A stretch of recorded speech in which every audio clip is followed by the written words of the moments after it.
I would certainly consider that. You know, I have to look at manpower numbers to see if it's practical because I'm not sure. I'm just not going to yes everything to death. But I grew up with knowing every police officer that was assigned to the 8th, Post 8, which is the post that I lived in Freeport.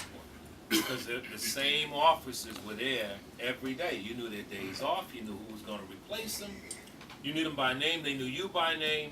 And I can remember an old-timer yelling at a younger police officer because he was out of breath, and he was leaning over the car, and he says, "Why are you out of breath?" He says, "I was trying to catch him."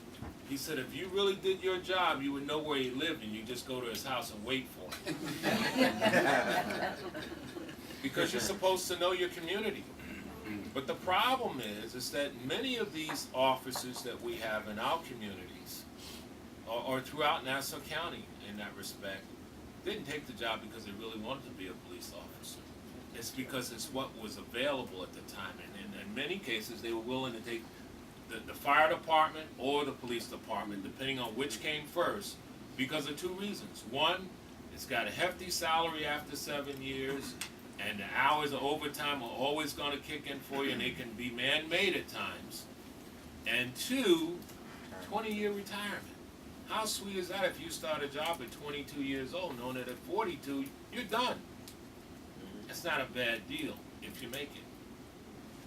But my point to you is that community policing is important, especially in areas that have the need. Because we cannot afford, and I tell people this all the time, I am the Trayvon Martin that lived.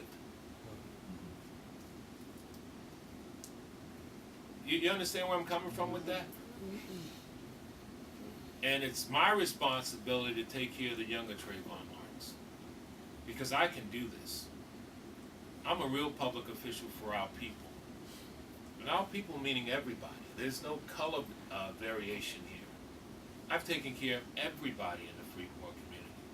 In their worst times, I was there in the middle of the night. I don't care if the wind took the power out, Sandy brought the water in, I was there.